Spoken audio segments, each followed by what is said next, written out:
Imaginez le choc de découvrir que l'homme que vous avez regardé à la télévision pendant plus d'une décennie riant, concluant des accords, serrant la main des familles orchestrait secrètement l'un des réseaux de trafic d'enfants les plus odieux de l'histoire moderne.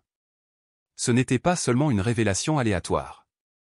J'avais fait une descente dans les tunnels souterrains de Rick Harrison et ce que j'ai découvert me hante encore aujourd'hui. Ce n'est pas le genre de découverte que l'on fait par hasard. L'entrée du réseau souterrain était dissimulée sous un tapis poussiéreux dans ce qui semblait être un hangar de stockage ordinaire derrière l'immense domaine de Rick Harrison à Las Vegas. C'était le genre d'endroit qui semblait intact depuis des années. Pourtant, quelque chose dans les environs semblait trop perturbé, les bords du tapis étaient plus propres que le reste, le sol récemment gratté comme si quelqu'un avait été là, nous obligeant à faire une pause et à regarder de plus près. Au moment où nous l'avons trouvé, je me souviens de l'heure exacte, 15h42. C'est un détail qui me marque car, à ce moment-là, l'air semblait bouger. L'atmosphère devint plus lourde, plus oppressante. Nous n'avions pas vraiment compris ce que nous allions découvrir, mais je pense qu'au fond, chacun d'entre nous savait que nous traversions quelque chose de profondément sombre, quelque chose de maléfique. Il ne s'agissait pas d'une simple enquête de routine. Il ne s'agissait pas d'un simple balayage ou d'un contrôle standard basé sur de vagues rumeurs. Non, il s'agissait d'un raid fédéral massif, mené par la division spécialisée du FBI sur le crime organisé et la traite des êtres humains. L'homme au centre de tout cela, Rick Harrison, avait déjà été arrêté une semaine auparavant pour blanchiment d'argent et trafic d'êtres humains présumés ou des accusations qui semblaient tout à fait insondables pour l'homme que tout le monde connaissait à la télévision.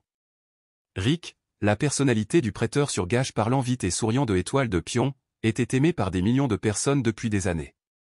Son attitude joviale à l'écran a fait de lui un incontournable dans les foyers américains, mais il était désormais au centre d'une affaire tordue et cauchemardesque qui allait bouleverser le monde du divertissement.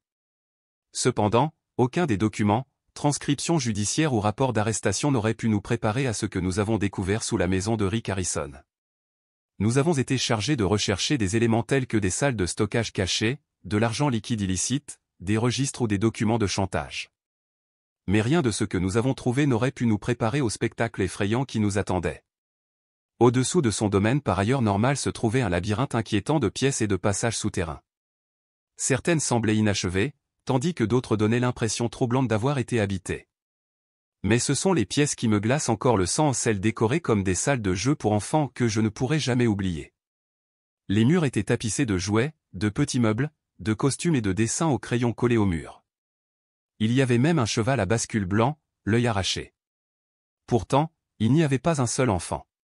Ce silence était assourdissant. Pas de rire, pas de pas, seulement le craquement étrange des planches du plancher au-dessus de nous et le souffle vicié de l'air souterrain. Les chambres étaient incompréhensibles. Pourquoi un homme adulte sans enfant vivant dans sa maison aurait-il besoin de plusieurs pièces comme celle-ci, remplies d'objets destinés aux enfants? La réponse restait en suspens, mais personne ne la prononçait. À l'intérieur de ces pièces se trouvaient des lits au ras du sol, des pyjamas soigneusement suspendus comme dans une garderie et des peintures murales peintes avec des coups de pinceau enfantins, un soleil, un arc-en-ciel. Dans un coin, une table contenait un ensemble de chaussettes roses soigneusement pliées, à côté d'une tasse de thé et d'une poupée en plastique à qui il manquait une jambe. C'était comme si le temps s'était arrêté dans ces pièces, comme s'ils attendaient le retour de quelque chose ou de quelqu'un. Qui était là-bas? Quelle était la fonction de ces pièces? À quoi avait-il servi? Ces questions allaient faire avancer l'enquête, mais à ce moment-là, tout ce que nous pouvions faire était de regarder avec incrédulité. L'un des agents, un vétéran chevronné qui a été témoin d'horreurs indescriptibles lors des démantèlements de cartels en Amérique du Sud, a murmuré « Cela fait mal ». Il n'y a pas de meilleur mot pour cela. Et il avait raison. Le sentiment troublant s'est intensifié à mesure que nous avons réalisé que nous n'étions pas seuls. C'était comme si nous étions observés depuis un point de vue caché. Au début, nous avons mis cela sur le compte de la paranoïa. Mais ensuite, nous avons découvert le premier appareil photo. À l'intérieur d'un vieil ours en peluche se trouvait une minuscule lentille sténopée, percée dans l'un de ses yeux en bouton noir. Il transmettait des images via un routeur sans fil caché dans le plafond. Nous avons trouvé 4 autres caméras similaires cachées dans des jouets et des animaux en peluche disséminés dans les pièces. C'est à ce moment-là que le surréalisme est devenu terrifiant. Là, caché dans ce qui semblait être un sanctuaire pour enfants, se trouvait un réseau d'équipements de surveillance. Rien de tout cela n'a été enregistré. Rien de tout cela n'a été signalé. Ni les voisins, ni les autorités locales ou personne ne savait que cela existait. Pour comprendre toute l'ampleur de cette affaire, il faut revenir quelques mois en arrière, lorsque les premiers chuchotements étranges ont commencé à faire surface. Une information anonyme en ligne décrivait d'étranges livraisons tard dans la nuit au domaine de Rick, des camionnettes banalisées, des conteneurs qui ne suivaient pas les itinéraires habituels. Dans un premier temps, les rapports ont été rejetés. Mais ensuite, une autre est venue, cette fois d'un ancien employé qui affirmait qu'on lui avait dit de ne jamais entrer dans un hangar particulier dans la cour. Lorsqu'ils ont posé des questions sur un étrange mannequin de la taille d'un enfant transporté dans la maison, ils ont été licenciés sur le champ. La déclaration de cet employé a donné lieu à une enquête plus approfondie, menant à un audit financier qui a révélé d'importantes sommes d'argent acheminées via des sociétés écrans liées à Rick. Les récits de destination étaient encore plus troublants, bon nombre d'entre eux remontaient à des points chauds connus du trafic en Europe de l'Est et en Asie du Sud-Est. C'était suffisant pour justifier la création d'un groupe de travail fédéral à grande échelle. Et c'est comme ça que nous nous sommes retrouvés dans ces tunnels. Se tenir dans ces pièces signifiait pour quelqu'un qui ne pouvait pas parler pour lui-même. Malheureusement, l'horreur ne s'est pas arrêtée là. Au-delà des salles de jeu, nous avons découvert ce qui semblait être un petit espace de représentation, une zone recouverte de rideaux avec un banc face à un mur où se trouvait autrefois un projecteur. Mais quel genre de performance? Au début, personne ne le savait avec certitude. Autrement dit, jusqu'à ce que les agents découvrent un tiroir verrouillé contenant un lecteur rempli d'images, étiqueté uniquement avec des dates et des chiffres. Le contenu a été remis à des experts légistes et scellé par ordre fédéral, mais les rumeurs parmi les personnes impliquées disaient que c'était bien pire que ce que l'on pouvait imaginer. Personne ne veut croire de telles horreurs à propos de personnes qu'ils pensent connaître. Nous avions regardé Rick pendant des années à la télévision, riant et plaisantant avec les familles, mais ce que nous avons découvert dans ces tunnels était une sombre vérité qui a ébranlé même les agents les plus chevronnés. C'est réel. J'étais là. J'ai vu les chambres. J'ai touché les jouets. J'ai ressenti un silence étrange. Cela a tout changé. Cette histoire ne concerne pas qu'un seul homme. Il s'agit de la manière dont le mal peut se cacher à la vue de tous, de la façon dont quelqu'un peut vivre deux vies complètement différentes, une de lumière et une de ténèbres. Et l'histoire ne s'arrête pas à ces tunnels. En fait, ce n'était que le début. Ce que nous avons découvert sous la succession de Rick Harrison n'est qu'une petite pièce d'un puzzle bien plus vaste. Et en creusant plus profondément, nous découvrirons jusqu'où cela va. La vérité est loin d'être terminée. Restez à l'écoute pendant que nous continuons à démêler ce cauchemar. Cela a commencé comme un léger murmure au sein de l'industrie, un changement à peine perceptible qui s'est rapidement transformé en une violente tempête. Rick Harrison, le visage bien-aimé de la série télévisée de longue date Étoile de Pion, avait été arrêté. L'accusation, blanchiment d'argent. Mais plus choquant encore, il était également soupçonné d'être impliqué dans le trafic d'êtres humains, une affirmation sinistre et profondément troublante. Pour vraiment comprendre comment quelqu'un d'aussi connu est devenu un symbole de l'Americana, des antiquités et des négociations avisées s'est retrouvé au cœur de l'une des enquêtes criminelles les plus troublantes de l'histoire récente, il faut remonter en arrière. Il y a longtemps. Des mois, voire des années avant l'arrestation, lorsque les premiers signes de trouble ont commencé à faire surface. Les premières sonnettes d'alarme ne sont pas venues des forces de l'ordre. Ils résonnaient tranquillement au sein du propre empire financier de Rick. Plusieurs sources proches de l'enquête ont révélé par la suite qu'un cabinet d'audit interne, engagé pour examiner l'une des entreprises commerciales les moins connues de Rick, avait signalé plusieurs irrégularités financières suspectes. Cette société, une société écran enregistrée au Nevada sous le nom Silver West Acquisition, était censée être impliquée dans le commerce d'objets de collection rares, une entreprise qui, à première vue, semblait conforme à la marque Rick. Cependant, à mesure que les auditeurs approfondissaient leurs recherches, certaines transactions ont soulevé des signaux d'alarme. D'importantes sommes d'argent, souvent en espèces ou en crypto-monnaie, entraient et sortaient de comptes sans justification commerciale claire. Un jour, un virement bancaire vers une entreprise de logistique aux Philippines. Ensuite, des dizaines de milliers de dollars envoyés à un agent en douane en Serbie. Le problème? Il n'y avait aucun inventaire correspondant, aucune expédition, aucune facture, rien pour expliquer ces transactions. Alarmés, les auditeurs ont rendu compte de leurs conclusions et l'affaire a été remontée. Discrètement, les forces de l'ordre ont été appelées pour enquêter plus en détail. Dès qu'ils ont commencé à tirer sur ce premier fil, la toile entière a commencé à se défaire. Rick Harrison s'est toujours présenté comme un homme d'affaires pragmatique. Sur Étoile de Pion, il est apparu comme vif, astucieux et parfois sarcastique, le genre d'homme qui pouvait repérer une affaire à 1,5 km et n'avait pas peur de s'en aller si les chiffres ne correspondaient pas. Pour des millions de téléspectateurs, Rick était digne de confiance, son image était pure, ancrée dans les valeurs familiales et même patriotiques. Mais dans les coulisses, selon des sources d'enquête, une toile beaucoup plus sombre et complexe prenait lentement forme. Les dossiers déposés auprès du tribunal, rendus publics par la suite, ont dressé un tableau effrayant. Rick ne blanchissait pas seulement de l'argent par le biais de sociétés écrans. Il aurait été lié à un réseau secret de courtiers et de trafiquants qui cachaient leurs opérations derrière le couvert d'entreprises d'import-export, notamment en Europe de l'Est et en Asie du Sud-Est.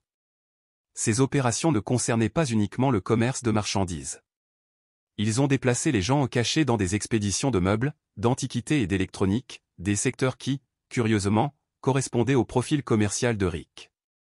Ce qui semblait initialement exagéré s'est confirmé lorsque les enquêteurs ont retracé une série de comptes bancaires liés au nom de Rick, ainsi qu'à la société mère de Pawn Stars LLC. Ces comptes présentaient des dépôts en espèces suspects totalisant plus de 4,7 millions de dollars en seulement 6 mois. Beaucoup de ces dépôts correspondaient à des modèles connus signalés par le FBI dans des affaires de trafic précédentes. Ce n'était plus une théorie, c'était la réalité. Les autorités fédérales ont mis les bouchées doubles en déployant des équipes de surveillance et en activant des informateurs. L'une des révélations les plus explosives est survenue lorsqu'un ancien associé, en échange de l'immunité, a accepté de coopérer à l'enquête. Cet individu anonyme dont l'identité reste protégée était autrefois responsable de la logistique de plusieurs des investissements les plus obscurs de Rick, y compris les désormais tristement célèbres propriétés de la banlieue de Las Vegas. Selon cet associé, Rick avait insisté sur des rénovations secrètes et non autorisées dans l'un de ces domaines ou une construction souterraine qui n'était ni autorisée ni enregistrée auprès des conseils de zonage locaux. Ce travail, effectué de nuit, impliquait principalement des travailleurs sans papier qui étaient acheminés vers des sous-traitants tiers et payés en espèces. L'associé a révélé que Rick était obsédé par l'idée de garder ces rénovations cachées, allant même jusqu'à menacer les travailleurs de licenciement immédiat et d'accord de non-divulgation s'ils s'exprimaient un jour. La question que tout le monde se posait était, qu'est-ce qui était en train d'être construit? La vérité éclatera plus tard. Ces rénovations ne concernaient pas n'importe quelle structure ordinaire, elles concernaient les tunnels et les chambres souterraines qui enverraient plus tard une onde de choc à travers le pays lorsqu'elles seraient découvertes. Ce qui a stupéfié les enquêteurs et le public n'était pas seulement la découverte de ces chambres cachées, mais aussi la façon dont Rick avait réussi à maintenir son image publique de personnalité de la télévision affable et familiale tout en orchestrant des relations internationales aussi sombres à huis clos. Malgré les preuves croissantes contre lui, Rick a continué à apparaître sur Étoile de Pion, posant pour des photos avec des fans, assistant à des ventes aux enchères et participant à des conventions, tout en élargissant prétendument un réseau mondial secret fondé sur l'exploitation et le secret. La réaction du public à l'arrestation de Rick a été le choc, suivi d'un scepticisme hésitant. Les fans de longue date ont inondé les réseaux sociaux de messages de soutien, des mèmes circulant même comparant les allégations à une mauvaise blague. Après tout, c'était le même homme qui avait autrefois marchandé des armes anciennes et des cartes de baseball rares. L'idée que Rick Harrison puisse être impliqué dans quelque chose d'aussi néfaste que le trafic d'êtres humains semblait inconcevable au début. Mais à mesure que de nouvelles preuves apparaissaient, l'incrédulité du public a commencé à céder la place à l'horreur. Les médias ont commencé à faire état du mandat fédéral non scellé émis par un juge du Nevada. Le document décrivait un éventail inquiétant d'accusations, rackets, trafic et complots en vue de se livrer à des transactions commerciales internationales illicites. La portée des allégations allait bien au-delà du simple blanchiment d'argent. Ils ont souligné une opération transfrontalière sophistiquée impliquant des communications cryptées, des systèmes financiers secrets et une infrastructure bien établie. Le mandat énumérait plus de 25 pièces à conviction, notamment des messages cryptés, des documents financiers saisis, des itinéraires de véhicules suivis par GPS et même des photographies. L'affaire prenait de l'ampleur et pourtant, Rick Harrison continuait de nier tout acte répréhensible. Par l'intermédiaire de son équipe juridique, il a rejeté ces allégations dans le cadre d'une campagne de diffamation alimentée par des concurrents jaloux et par les excès du gouvernement. Cependant, les preuves ne cessaient de s'accumuler. L'un des développements les plus choquants s'est produit lors d'un raid sur les installations de stockage privées de Rick à Henderson, dans le Nevada. Ce qui était initialement considéré comme un simple entrepôt hors site pour objet de collection s'est avéré être quelque chose de bien plus sombre. Caché derrière une étagère remplie de vieilles caisses enregistreuses et de jukebox, les enquêteurs ont découvert une pièce verrouillée contenant plusieurs coffres-forts, des lecteurs de surveillance et des documents qui contredisaient directement les affirmations d'ignorance de Rick. Parmi les objets saisis se trouvait un disque dur contenant des images de surveillance de l'intérieur du domaine de Rick. Même si une grande partie des images ont été corrompues ou supprimées, certains clips effrayants sont restés. Dans l'une d'elles, une silhouette sombre a été vue marchant dans un couloir à l'intérieur des tunnels souterrains, portant ce qui semblait être un sac à dos d'enfant. Ces images, combinées aux témoignages, aux preuves financières et aux liens internationaux, ont solidifié le dossier fédéral contre Rick Harrison. Au moment où Rick a été officiellement inculpé, le ton de la couverture médiatique avait changé. Ce qui avait commencé comme de l'incrédulité s'est transformé en une véritable horreur. Mais même avec ces nouvelles preuves, des questions subsistaient. Depuis combien de temps Rick était-il impliqué dans cette opération?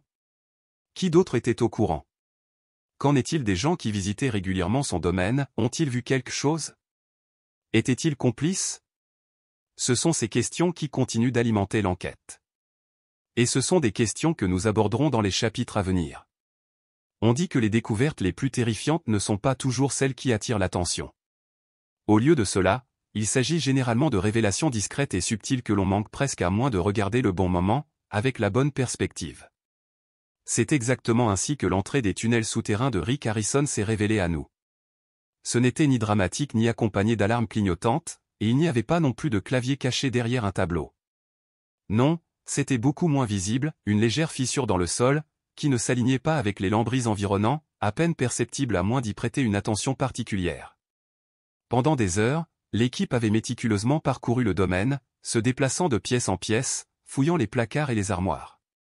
Nos attentes étaient simples, des fichiers, des coffres-forts, peut-être des lecteurs cryptés ou tout ce qui pourrait être lié aux accusations de blanchiment d'argent et de trafic déjà portées contre Rick. Mais aucun d'entre nous n'était préparé à ce que nous trouverions derrière un faux panneau coulissant dans une modeste remise à outils. Là, niché derrière une pile de caisses apparemment démodées, délibérément placée pour masquer la vue, se trouvait une trappe métallique carrée. Il avait un bord rouillé, visiblement patiné par le temps, mais indéniablement utilisé et récemment aussi. La charnière avait été huilée, suggérant qu'elle avait été ouverte il n'y a pas longtemps. Alors que nous dévissions le premier boulon, un son étrange résonna dans l'air immobile. Ce n'était pas le grincement métallique habituel qu'on attend d'une porte rouillée. Non, c'était quelque chose de plus sourd, presque comme une porte lointaine se fermant doucement au plus profond de la surface. Pendant un instant, il n'y eut aucune odeur, juste le poids de l'air vicié et suffocant qui n'avait pas bougé depuis des années. Mais lorsque nous avons finalement ouvert complètement le panneau, l'odeur nous a frappé comme un coup de poing dans le ventre. C'était un mélange maladif de béton humide, de moisissure et de quelque chose de plus distinct, quelque chose de troublant, comme la légère saveur métallique de jouets oubliés depuis longtemps. L'odeur de l'abandon. Un agent jura dans sa barbe et un autre alluma une lampe de poche, la pointant vers le puits étroit. L'escalier qui se trouvait au-delà était sinueux et étroit, les épaisses marches en béton descendant profondément dans la terre comme une sorte de bunker. Il n'y avait pas de rampe, pas d'éclairage à part les lampes de poche que nous avions emportées avec nous. Le silence était absolu. Il n'y avait même pas le bourdonnement de l'électricité. Juste le poids oppressant de l'air immobile, épais et lourd, qui attend. Notre descente a été lente et délibérée, chaque pas mesuré avec le genre de prudence qui ne vient que lorsque l'on sait que quelque chose ne va vraiment pas, mais que l'on ne peut pas encore voir de quoi il s'agit. Plus nous allions en profondeur, plus il faisait froid. Au moment où nous atteignions le bas, nous nous trouvions devant une porte métallique, hermétiquement fermée, sans poignée à l'extérieur. C'était comme si quelqu'un l'avait truquée intentionnellement. Mais un mécanisme de déverrouillage caché dans le mur s'est déclenché et la porte s'est ouverte sans résistance. Ce qui se trouvait au-delà n'était pas simplement un autre sous-sol. Non, c'était un monde complètement différent, un monde qui nous a tous fait froid dans le dos. La première pièce était immense, bien plus grande que n'importe quel espace souterrain n'aurait dû l'être. Il mesurait environ 30 pieds de long et 15 pieds de large, avec des murs peints d'un bleu terne, maintenant écaillés par endroits mais clairement destinés à être vibrants et accueillants.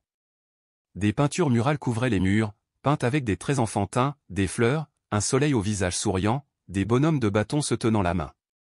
Il aurait facilement pu être confondu avec une crèche ou une école maternelle, sans le sentiment de décadence qui flottait dans l'air et l'absence de tout signe indiquant que des enfants y avaient jamais été.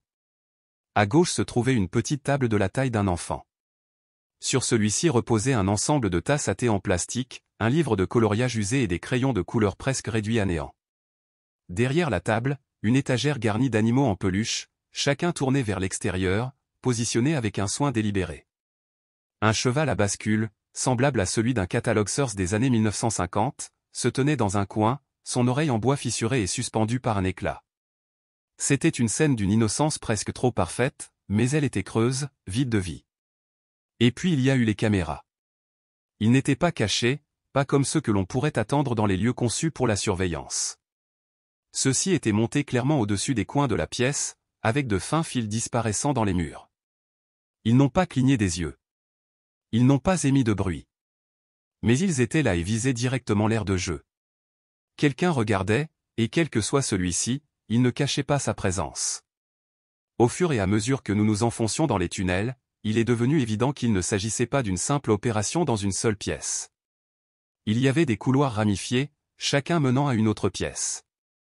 Les plafonds étaient bas, il n'y avait pas de fenêtres et des murs épais et insonorisés maintenaient tout hermétiquement fermé. Chaque pièce dans laquelle nous sommes entrés était différente. L'une d'elles avait ses murs peints en rose tendre, une petite commode ornée d'autocollants en forme de licorne et de cœur, et un placard rempli de costumes, robes de princesse, uniformes de police, tenues de médecin, tous dimensionnés pour les enfants âgés de 4 à 7 ans. Mais encore une fois, rien n'indiquait que de vrais enfants aient jamais été là. Pas de vêtements usés. Aucun dessin qui semblait réel. Au lieu de cela, tout semblait mis en scène, arrangé comme si tout avait été soigneusement organisé pour l'idée tordue de quelqu'un de ce à quoi ressemblait l'innocence. C'était comme une version fabriquée de l'enfance, une version qui soulevait plus de questions qu'elle n'en résolvait. Et c'est à ce moment-là que nous avons pris conscience. Rick Harrison, un homme sans enfant, pourquoi aurait-il besoin de tout cela? Pourquoi aurait-il eu la peine de maintenir une mascarade aussi grotesque? L'un des agents a ouvert un tiroir dans une petite table de chevet. À l'intérieur, il y avait des dizaines de photos non pas de personnes, mais de jouets, catalogués et numérotés comme s'il s'agissait d'articles d'inventaire. De nombreux jouets sur les photographies correspondaient à ceux physiquement présents dans la pièce. Quelqu'un avait pris le temps de les documenter, de les entretenir, de les maintenir en parfait état. Il n'y avait aucune empreinte digitale sur les jouets, aucun signe d'utilisation par des enfants, juste de la poussière et la sensation étrange et troublante que ces objets n'étaient pas maintenus propres pour le confort, mais pour le secret. Nous avons continué à avancer. La pièce voisine avait des murs rembourrés, un petit lavabo niché dans un coin, mais pas de jouets. Juste un matelas au sol, encore enveloppé dans son revêtement en plastique. Au-dessus du mur se trouvait une autre caméra, et en dessous, un panneau d'interphone. L'un des agents a appuyé sur le bouton, mais il n'y a eu aucune réponse. L'interphone était mort. Mais ce qui nous a le plus dérangé, ce n'était pas la technologie, mais les mots gravés sur le mur derrière le cadre du lit. Lettres tremblantes et inégales, gravées de quelque chose de contondant, n'oubliez pas le jeu. Pendant un instant, personne ne parla. Personne ne voulait être le premier à exprimer ce que nous pensions tous. Qu'il ne s'agissait pas simplement d'un projet architectural oublié ou d'une expérience abandonnée. Non, c'était quelque chose de beaucoup plus sombre, un espace conçu dans un but précis, un but sinistre. Et au fur et à mesure que nous nous enfoncions dans les tunnels, il est devenu clair à quel point cet objectif était sombre. La dernière pièce à laquelle nous avons accédé ce jour-là était la plus éloignée de l'entrée. L'air ici était le plus épais, presque suffocant. Nous avons dû forcer la porte pour l'ouvrir, il avait gonflé d'humidité au fil du temps et gémissait bruyamment en craquant, le son résonnant dans le couloir comme le gémissement de quelque chose qui se réveille d'un long sommeil. À l'intérieur, la pièce était pratiquement vide, à l'exception d'une seule chaise boulonnée au sol, d'une ampoule vacillante au-dessus et d'une petite caisse en bois sur laquelle était fixée une caméra. Il n'y avait ni jouets, ni dessin, juste cette chaise. C'était un contraste saisissant avec tout ce que nous avions vu. Ce n'était pas une chambre d'enfant. C'était quelque chose de bien pire, une zone de rassemblement, un point d'interrogatoire ou, pire encore, un lieu pour quelque chose d'innommable. À ce moment-là, tout a basculé. Le raid a cessé de viser à recueillir des preuves et est devenu une scène de crime active.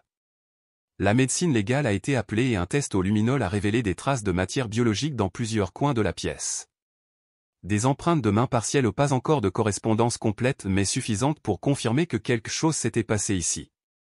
Les tunnels ont été immédiatement déclarés zone réglementée et le domaine a été bouclé pour une durée indéterminée. Dehors, le soleil brillait toujours. Les touristes prenaient encore des photos devant le célèbre prêteur sur gage d'or et d'argent, ignorant complètement le cauchemar qui les guettait à des kilomètres en contrebas. Les médias n'ont eu connaissance de l'histoire que quelques jours plus tard.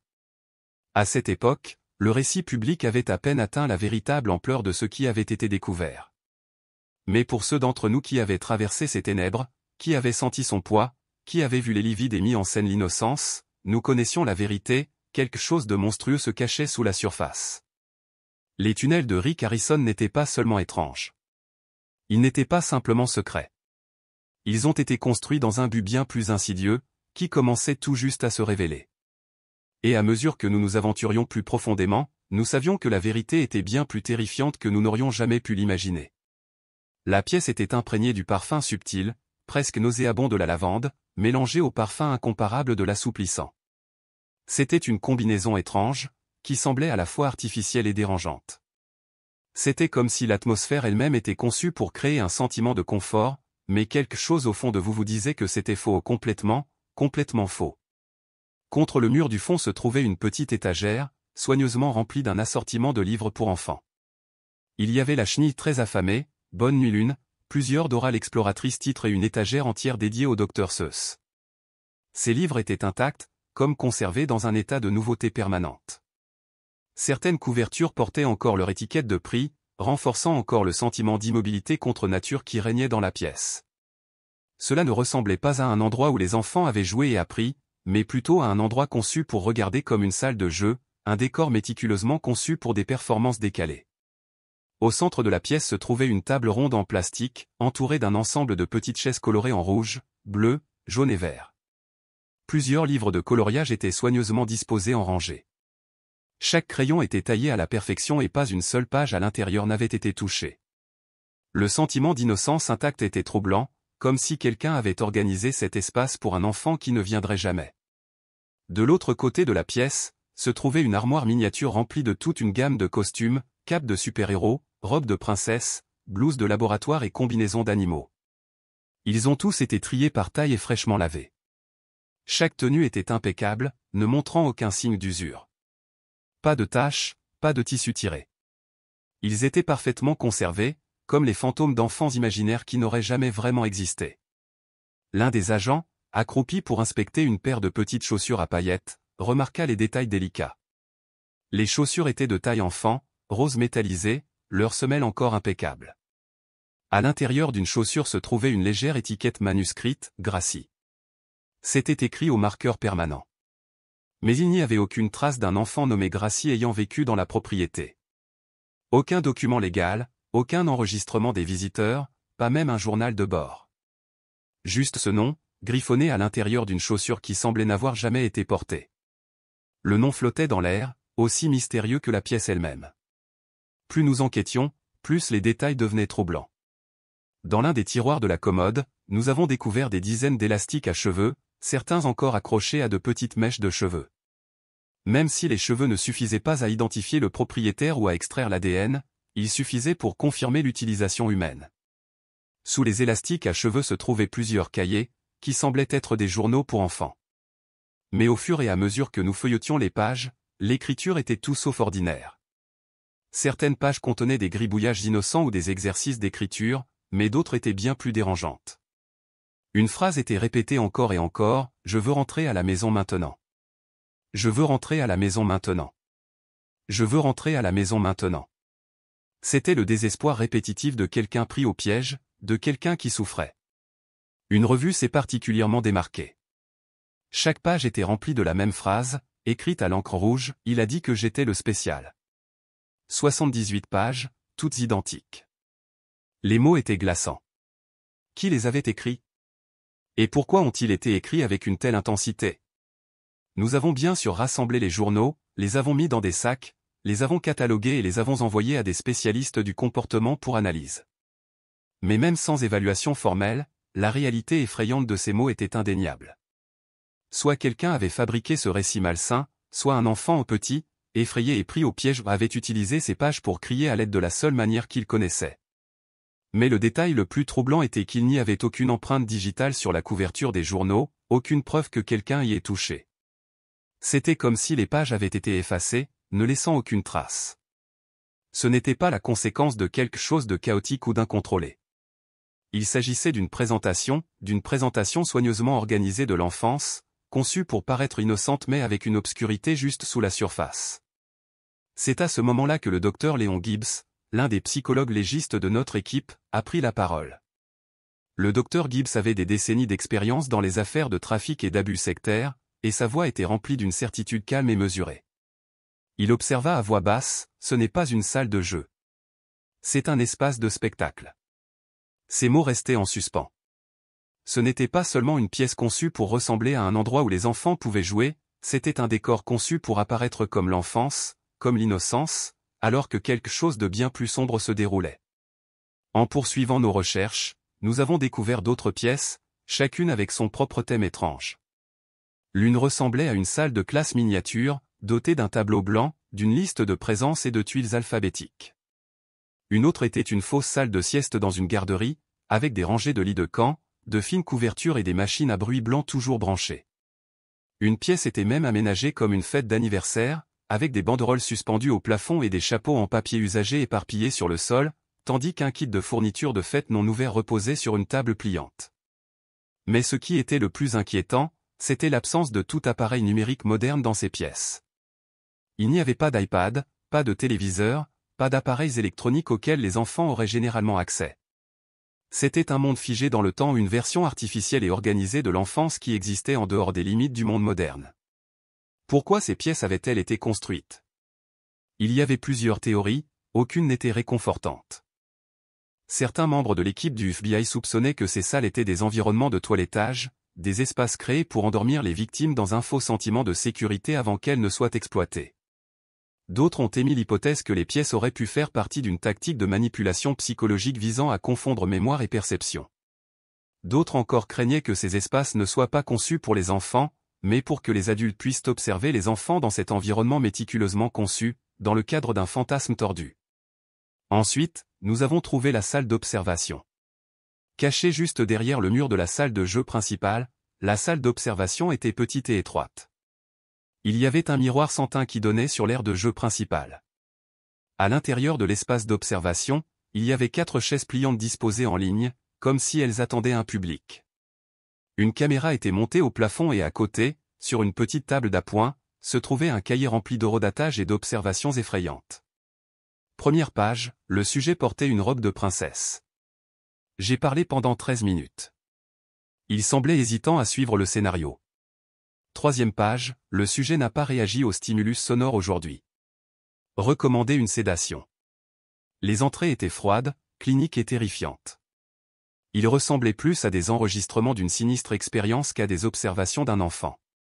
Qui les avait écrits? À l'époque, nous n'avions aucune réponse, mais il a été révélé plus tard que l'écriture manuscrite correspondait aux journaux trouvés dans le bureau de Rick Harrison. Le lien était indéniable.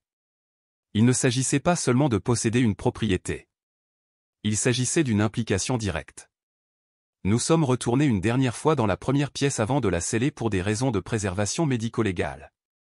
Le poids de l'espace s'accrochait à nous, comme s'il cherchait à nous étouffer par son silence. Alors que nous traversions la pièce, quelque chose a attiré notre attention, de légères éraflures à l'intérieur de la porte du placard. Ils étaient superficiels, mais indubitables. Comme si quelqu'un s'était agrippé à la porte, désespéré de sortir. Les marques étaient récentes.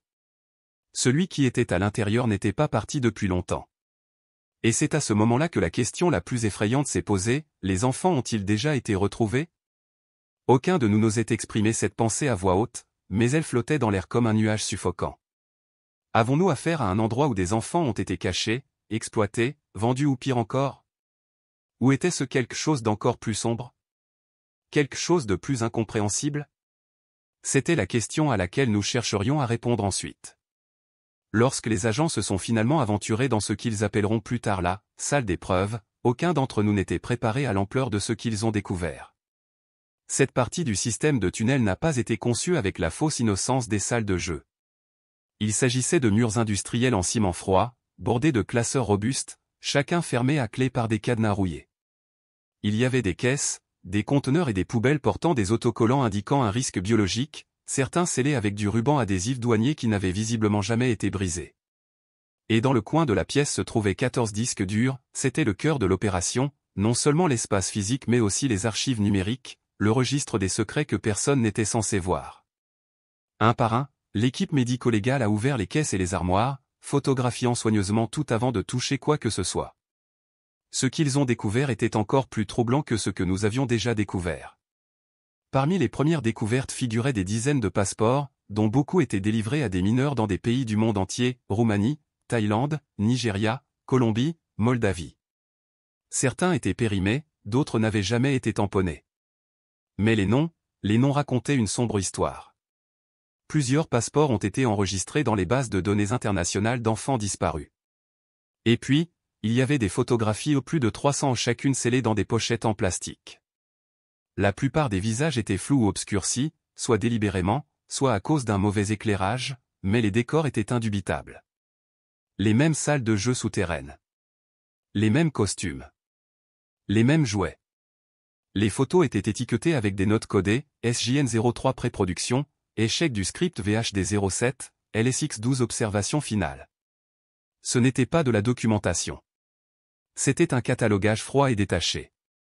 Dans le coin le plus éloigné, à l'intérieur d'une armoire en acier dotée d'une serrure biométrique, l'équipe a trouvé du matériel de surveillance compact, des caméras portables, des objectifs de vision nocturne, des capteurs de mouvement et des émetteurs portables.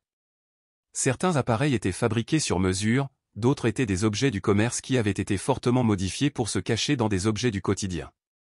Des animaux en peluche avec des émetteurs cousus à l'intérieur, une tétine avec un microphone intégré et même un gobelet en plastique avec une lentille cachée. Pourquoi se donner la peine d'intégrer du matériel de surveillance dans les jouets des enfants? C'était une question qui restait en suspens comme un poison. Puis vinrent les journaux. Pas les faux cahiers pour enfants que nous avions trouvés plus tôt, mais des registres financiers méticuleusement tenus. Chaque entrée était parfaitement alignée, chaque transaction étiquetée. Des milliers d'entrées, écrites avec un chiffre qui correspond à d'anciennes formes de sténographie criminelle utilisées par les réseaux de contrebande internationaux. Les premières traductions ont révélé que les entrées étaient liées à des noms, des dates et des destinations, dont beaucoup correspondaient à des couloirs de trafic connus. Ports. Hôtels. Des complexes hôteliers 5 étoiles dans des endroits comme Dubaï, Miami et Istanbul. Il ne s'agissait plus seulement de la collection tordue d'un seul homme. Cela faisait partie d'une opération beaucoup plus vaste et beaucoup plus sombre. Et la découverte la plus troublante de toutes a été le conteneur noir verrouillé, caché sous une bâche. À l'intérieur se trouvaient des dossiers marqués de codes alphanumériques et de symboles. Le contenu était des profils psychologiques, des notes sur les réponses des sujets au cycle de récompense, aux déclencheurs de peur, aux tonalités maternelles. Chaque rapport était signé des initiales RH. Rick Harrison n'était pas seulement le propriétaire de cette propriété. Il a participé activement à tout cela. Un observateur. Un documentaliste. Et lorsque les disques durs ont été saisis et analysés, toute l'ampleur de l'opération a commencé à se dévoiler, des secrets qui n'étaient jamais censés être découverts et des vérités qui entraient à jamais ceux qui les auraient découverts. Grâce aux quelques initiés qui ont osé s'exprimer officieusement, nous sommes parvenus à comprendre certaines vérités profondément troublantes. Parmi les preuves découvertes, il y avait des dossiers correspondant au code physique des photographies, ainsi que des fichiers vidéo contenant des enregistrements d'une heure d'enfants dans les mêmes pièces que nous avions traversées. Certains enfants ont été vus en train de jouer ou de réciter des lignes, tandis que d'autres sont restés immobiles et silencieux. Une source a révélé que ces vidéos faisaient partie d'un protocole de toilettage clair. Mais ce qui était vraiment effrayant, c'étaient les noms de fichiers, session 1, conformité initiale, session 3, résistance, et, session 9, prêt pour le transport. Il ne s'agissait pas d'étiquettes aléatoires, ils étaient méthodiques, déterminés et profondément troublants. Chaque vidéo, chaque photographie et chaque ligne énigmatique des registres démontait davantage l'image publique d'un homme qui n'était, jusqu'à présent, rien de plus qu'un homme d'affaires intelligent avec une équipe de télévision. Mais à mesure que l'enquête s'approfondissait, cette façade s'est effondrée. Un agent est même tombé sur un dossier intitulé « Actifs hérités ». À l'intérieur, ils ont trouvé des photographies et des noms pour la plupart des femmes, avec des données détaillées, des dossiers financiers et des notes inquiétantes telles que « convertis », non coopératifs ou réaffectés. Ce n'étaient pas de simples victimes, il s'agissait peut-être d'individus qui avaient peut-être été contraints de devenir des recruteurs, des survivants qui s'étaient tragiquement transformés en participants d'un système sombre et tordu. La découverte la plus déchirante, cependant, a été une autre poubelle près du mur du fond, remplie de plaques d'identité, de cartes d'identité scolaires et de cartes de bibliothèque, dont la plupart appartenaient à des personnes de moins de 18 ans. Certaines étaient rayées, d'autres pliées ou cassées, mais certaines restaient intactes. Les agents chargés de fouiller la pièce n'ont pas pu continuer. L'un d'eux a été vu en train de sangloter ouvertement dans le couloir, tandis qu'un autre a dû être escorté jusqu'à l'allée après avoir vomi. Ce n'était pas seulement une scène de crime, c'était un lieu de traumatisme massif. Pourtant, l'objet le plus obsédant dans toute la salle des preuves était une seule photographie, encadrée et soigneusement placée dans un coin près d'une armoire scellée. C'était une photo de Rick Harrison, souriant, plus jeune, debout à côté de deux personnes dont les visages avaient été délibérément grattés. Son bras était enroulé autour d'un enfant. Il ne s'agissait pas d'un portrait de famille célèbre ni d'un instantané de porn star.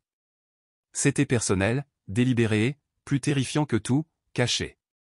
Le cadre lui-même portait un message, gravé grossièrement dans le bois avec un couteau, la famille que nous choisissons ne part jamais.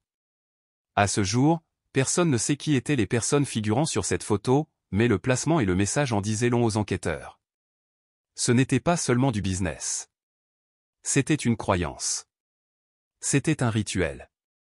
C'était un héritage. Alors que nous terminions de cataloguer la pièce et de la boucler, l'un des agents chevronnés s'est tourné vers moi et m'a dit quelque chose qui restera gravé en moi pour toujours. Cette pièce n'est pas une preuve. C'est un plan. Un schéma montrant comment le mal peut être dissimulé, catégorisé et stocké derrière des portes en acier. Un modèle montrant comment un homme comme Rick Harrison pourrait vivre deux vies, l'une aux yeux du public et l'autre, tapis sous le plancher de sa maison, dans l'ombre. Ce qui a été découvert ici déclencherait une enquête internationale, une enquête qui ébranlerait bien plus que la réputation d'un seul homme. Cette enquête était sur le point de révéler quelque chose de bien plus vaste. La prochaine étape logique, suivait l'argent. Cette stratégie d'enquête séculaire a conduit à certaines des révélations les plus choquantes de l'histoire, qu'il s'agisse du crime organisé, du terrorisme ou de la corruption à haut niveau. La vérité a toujours un prix, et ce prix laisse des empreintes derrière elle, même pour les criminels les plus méticuleux. Dans le cas de Rick Harrison, ces empreintes s'étendaient bien au-delà de Las Vegas et du monde des prêteurs sur gages, de la télé-réalité et des objets de collection. Ce que les enquêteurs ont découvert dans son historique financier s'est avéré plus accablant que n'importe quelle preuve physique provenant des tunnels souterrains. Il ne s'agissait pas seulement de blanchiment d'argent, cela suggérait quelque chose de bien plus terrifiant, Rick Harrison ne travaillait pas seul. Tout a commencé avec un drapeau d'une unité fédérale de lutte contre la criminalité financière. Bien avant que les tunnels ne soient découverts ou que la salle des preuves soit ouverte, un analyste légiste de Washington DC a remarqué une anomalie dans les déclarations de revenus de Rick. D'après ses revenus et déductions déclarées, Rick aurait dû fonctionner avec une marge bénéficiaire bien inférieure à ce que son style de vie somptueux et ses dépenses excessives suggèrent, location d'avions privés, investissements immobiliers haut de gamme et achat d'objets rares valant des centaines de milliers de dollars. Et puis il y avait les virements électroniques, des paiements qui ne semblaient correspondre à aucun service ou produit visible. Le premier transfert suspect était un dépôt de 650 000 $ provenant d'une société écran enregistrée à Bise, un lieu sans présence en ligne, sans employés et sans activité visible en dehors de cette transaction unique. Pourtant, dans les 48 heures, les fonds ont été compensés et déposés dans l'une des activités parallèles de Rick, une société de vente aux enchères d'antiquités qui n'existait que sur papier. À partir de là, l'argent a été divisé en tranches plus petites et dispersé entre d'autres sociétés liées à Rick, un signe classique de blanchiment d'argent. À partir de là, l'enquête a fait boule de neige. Plus de 30 sociétés écrans ont été découvertes, enregistrées sous de faux noms ou par procuration, la plupart d'entre elles étant situées dans des juridictions hautement secrètes, les îles Caïmans, les îles Vierges britanniques, Panama, Chypre et les Seychelles.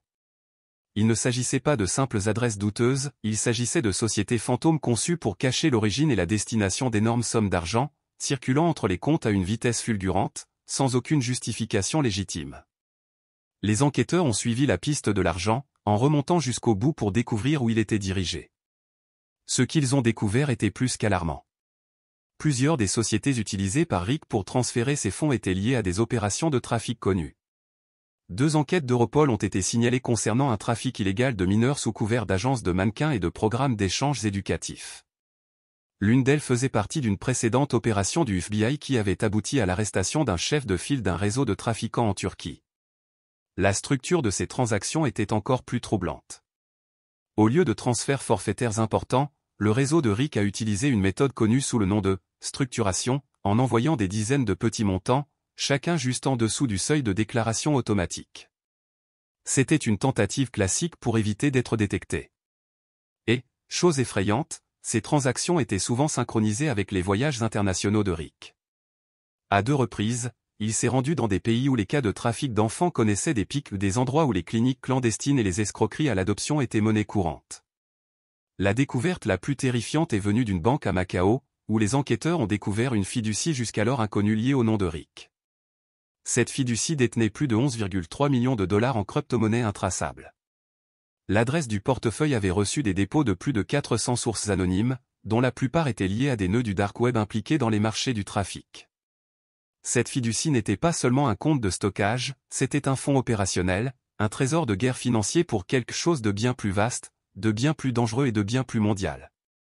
Les mémos codés joints à certains virements électroniques étaient encore plus accablants. L'un d'entre eux a déclaré « Envoi G3 approuvé. Itinéraire confirmé. Ne vous écartez pas. Le contact aux États-Unis recevra. » Un autre, lié à un transfert de 90 000 $, disait simplement « 2 invités. » Durée, 48 heures. Paiement final. Qui étaient ces invités? Qu'est-ce qui était expédié? Et combien d'autres étaient impliqués? Au moment où l'enquête atteignait son paroxysme, des agences fédérales comme l'IRS, le ministère de la Sécurité intérieure et Interpol étaient toutes impliquées. Leur tâche n'était pas seulement de retracer les fonds, mais aussi de relier les points qui révéleraient le rôle central de Rick Harrison dans une opération internationale de traite des êtres humains. Comme l'a fait remarquer un enquêteur qui avait déjà travaillé sur l'affaire Bernie Mato, le réseau de Rick était plus sophistiqué, plus complexe et finalement plus sinistre que tout ce qu'il avait jamais rencontré. Il ne s'agissait pas seulement de revenus cachés ou de détournement de fonds.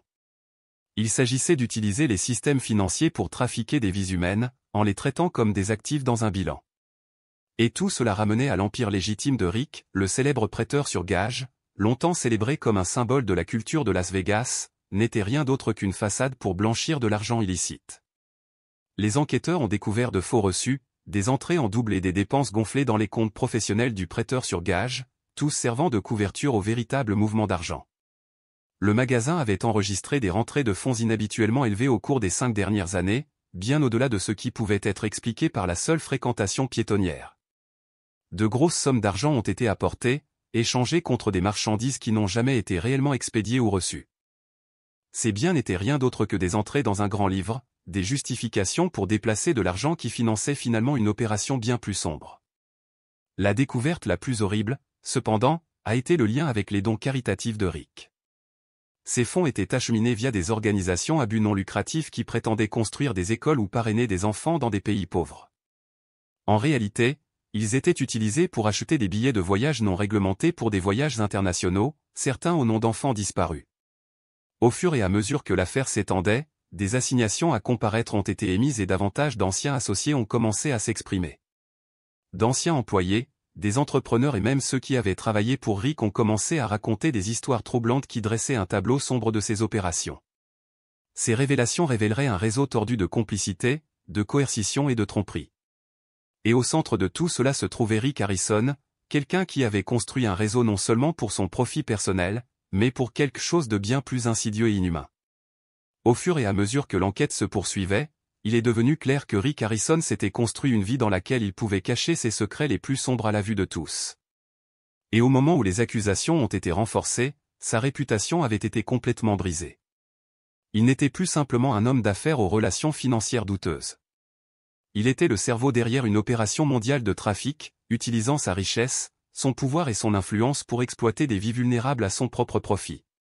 La vraie question maintenant était de savoir combien de personnes, volontaires ou non, avaient été entraînées dans son monde monstrueux.